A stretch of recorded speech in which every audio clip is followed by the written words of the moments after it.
Ayam ini pakai konfigurasi driver yang aneh.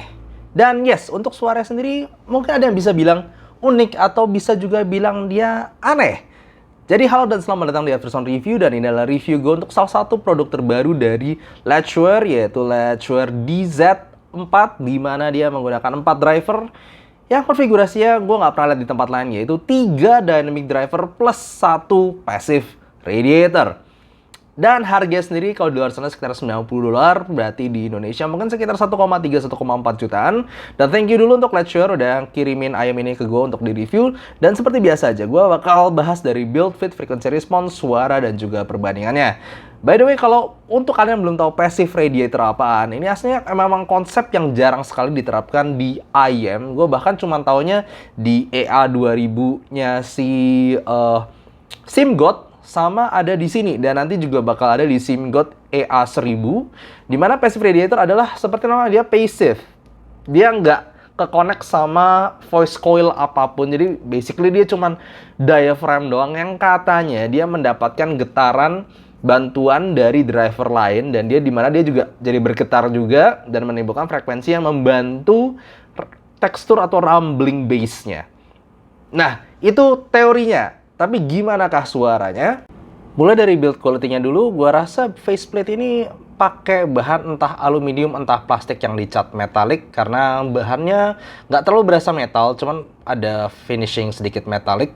Dan ada ini ya, dia uniknya ada grill orange warnanya ini. Dan yes, ini adalah open back, jadi pernah ada yang bongkar, kalau nggak salah HBB pernah bongkar. Dan yes, ini kalau misalnya kalian play lagu, itu leak suara di sini, kedengaran suara. Dan untuk bagian dalamnya ini gue yakin pakai plastik, tapi bahannya tuh ada sensasi matte-nya gitu. Jadi dia tidak fingerprint magnet, dan juga buat gue ini berasa cukup cukup premium materialnya, karena matte begini loh, nggak licin-licin kayak plastik pada umumnya. Lalu kemudian untuk nozzle-nya sendiri memang agak besar di sini, gue rasa ini ya emang buat crossover. Dan untuk kabelnya sendiri pakai dual pin konektor, dan kabelnya sendiri buat gue sangat oke. Ini mirip sama kabelnya Galileo ya, dia dual, warnanya dua begini, lalu di braid, dan buat gue ini sangat-sangat lentur dan non microphonic. Gue sih suka. Nah, untuk fitnya nih, untuk kalian yang punya kuping mirip kayak gue, dimana gue udah beberapa kali cerita bahwa gue punya kuping yang liangnya cukup kecil, ear canal-nya cukup kecil. Jadi yes, gue punya masalah dengan nozzle sebesar ini. Ditambah lagi ear tips bawaannya tuh seperti AET07 seperti ini, tapi dia yang keras. Udah mekar, keras, nozzle-nya besar. Gua fix gak bisa pakai ear tips bawaannya, sangat gak nyaman. Jadi ear tips yang gua pakai umumnya itu biasa antara SpinFit ya. Gua biasa pakai SpinFit CP145 atau di Hi-Fi ini yang punya properti mirip SpinFit, agak dimajuin dikit. Jadi setidaknya karena nozzle-nya tuh susah masuk ke kuping gua, jadi gua pakai ini yang sedikit membantu untuk kepanjangan nozzle-nya. Nah, kalau gua udah pakai si SpinFit atau ear tips di Hi-Fi ini tetap berasa unik, karena gini loh, kebanyakan ayam yang gue coba itu kan pasti berasa berasa agak ketutup karena memang dia closed ayam. Nah, kalau ini gara-gara memang si grillnya ini beneran bikin dia semi open back, jadi secara kayak gini nggak terlalu berasa kedap. Dan yes, ini gue tek kayak gini, ini masih lebih kedengaran dibanding ayam-ayam gue pada umumnya. Jadi kalau kalian pakai ini dan nggak berasa terlalu kedap, well, that's normal karena memang seperti itu desainnya. Nah, kita bahas secara tonal dan frequency response-nya. Well, kalau kalian mengikuti IF Neutral 2023, bisa dibilang kategori ayam ini ya simply cukup netral, mengikuti IF Neutral 2023 dengan sedikit aja ada sub bass boost di bawah. Tapi gara-gara sub bass boostnya itu kecil, kalau buat gue di kebanyakan lagu ya simply berasanya cukup netral aja. Nggak terlalu ada elevasi banyak di upper mid range atau treble area, semuanya berasa cukup balance, tapi ya agak lean lah, dia nggak terlalu exciting. Dan ear gain-nya, yes, ear gain cukup rapi mengikuti pinna gain area seperti IF Neutral. Langsung aja mulai dari bassnya. Well, langsung gue ngomong aja, lu ngerasa bass head, lu orang yang suka bass, menjauhlah dari sini karena dia hanya fokus di sub bass dan itu pun kecil.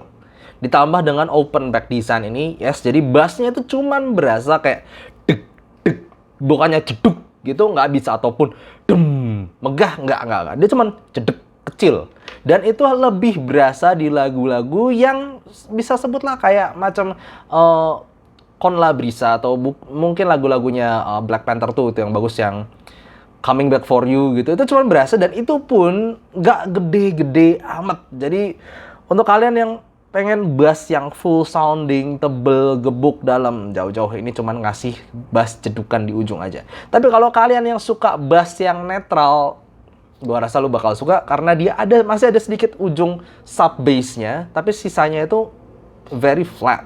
Nah, kalau vokal mungkin jadi salah satu highlight yang gue bisa ngomong dari IAM ini.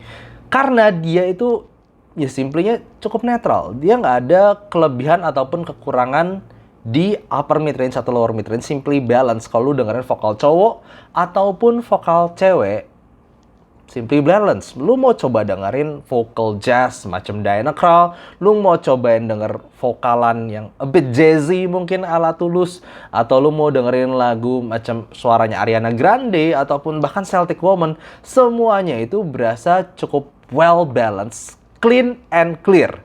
Dan di sini gue ngerasa mungkin karena entah itu open back design atau simply karena dia punya dedicated driver untuk midrange-nya. Gue ngerasa midrange-nya itu walaupun dia cukup netral, tapi lu masih berasa emosinya, lu masih berasa lepasnya juga dari vokalnya ini. Personally, I like it, and buat gue cukup spesial di sini. Cuman sayangnya buat gue agak sedikit kurang bobot mungkin yang gue rasa.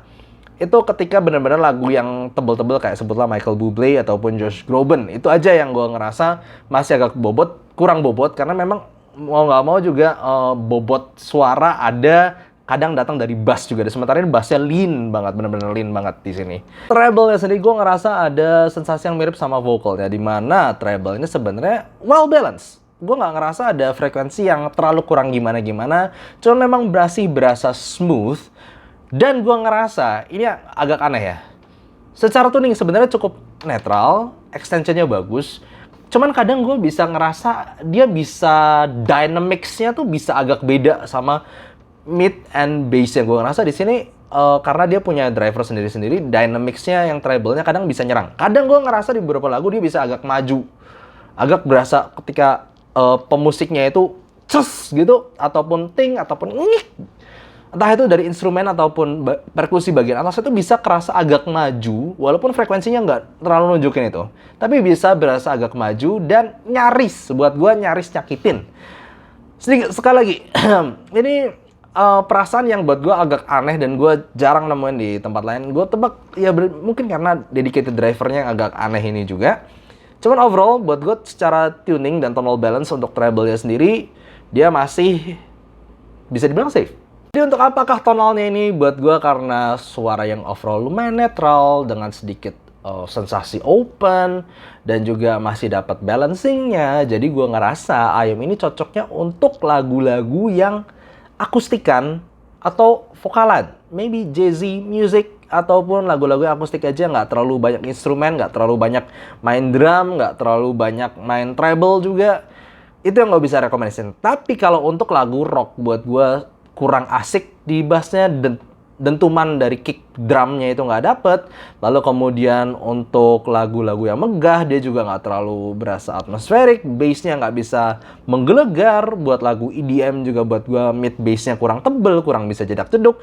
Jadi memang buat gue ini kayak spesial, cuman untuk beberapa genre aja, bukan tipe yang semua genre bisa dimasukin. Nah, untuk teknikalnya nih, gue agak mixed feeling, karena memang dia punya beberapa properti yang cukup unik di bagian teknikalnya, yaitu seperti soundstage-nya atau headstage-nya itu, karena gue ngerasa dia open, itu kanan kirinya berasa lebar dan kayak nggak ada batas gitu. Agak lumayan unik dibandingkan IAM lain yang gue coba ya, at least. Cuman, gue ngerasa masih ya, suara tuh agak kurang fokus. Kayak sebutlah lu cobain earbud to IAM, agak berasa kayak lebih ngawang gitu suaranya, kayak titik center imagingnya itu agak melayang, nggak terlalu fokus imagingnya dari mana datangnya, tapi luas. Itu yang gue rasakan dari si Shure DZ4 ini. Jadi imagingnya nggak terlalu fokus, agak kayak ngawang-ngawang, kadang agak panning lebar gitu sendiri. Tapi memang luas, gue harus akuin itu luas. Dan juga separasinya sendiri, sekali lagi, walaupun bagus, gue ngerasa memang kayak ada multi driver sensation di sini ketika dikasih lagu yang rumit. Oh, ini vokal kayak dia punya driver sendiri, treble ada sendiri, bass sendiri. Cuman sensasinya agak ngawang. Itu yang sensasi ngawang itu yang bikin gue kayak ini bagus apa enggak sih sebenarnya. teknikalnya. Kadang berasa dia bagus di beberapa lagu, kadang juga berasa kurang fokus gitu loh. Jadi it's a bit mixed feeling. Cuma personally kalau buat gue nggak terlalu berasa dia super detailed atau super fokus imagingnya atau dia berasa resolusinya sangat baik. Nggak, agak unik di sini aja. Nah, kalau dibandingkan gimana? Well, kalau dibandingkan IM lain yang mungkin harganya 1,6 juta, naik sedikit lagi, salah satu rekomendasi paling utama gue dan ternyata banyak banget yang gampang suka ya, SIMGOT EM6L. Gue bakal jauh pilih SIMGOT EM6L karena jelas SIMGOT EM6L itu secara tuning juga lebih gampang diterima, banyak bass yang jauh lebih full dan jelas bisa sub bass dalam, lebih nge-seal juga, somehow imaging lebih fokus, vocal and treble resolution and attack yang lebih baik juga. Cuman memang gue cuman bisa ngomong kalau lu mungkin pengen fokus vokalan yang airy lalu nyantuy gitu, mungkin sedikit agak ngawang. Kalau misalnya lu cuma dengerin lagu macam akustikan atau lagu yang jazzy gitu buat denger vokal sensasi doang, ini bisa jadi salah satu yang gue bisa kategorikan sebagai unik tapi niche. Jadi ini kan gue bakal ngomong Lecturer DZ4 ini tidak gue rekomendasikan untuk kebanyakan orang. Karena memang dia agak specialized dan gue bisa bilang unik. Nah, tapi kalau lu nggak dapet uniknya itu, lu bakal ngerasa suaranya tuh aneh. Dan personally, kalau buat gue ngerasa ini lebih ke aneh. Tapi gue ngerti banget, maksudnya lu orang ngerasa ini unik atau lu ngerasa ini cukup spesial, gue ngerti. Cuman gue nggak bisa suka kayak ngawangnya itu, sensasi ngawang sama bass yang kurang, vokal yang airy tapi kurang dilengkapin sama dentuman bass. Overall gue simply kurang suka ini. Jadi at least kalau selama ini lu seleranya cocok sama gue, ini gue nggak rekomendasikan. Tapi kalau lu mungkin suka genre-genre lagu tersebut, gue menyarankan mungkin mencoba dibandingkan langsung aja beli karena dia unik atau mungkin aneh. Jadi gitu aja untuk review Lecturer DZ4 kali ini. Thank you for watching and see you next time. Bye-bye.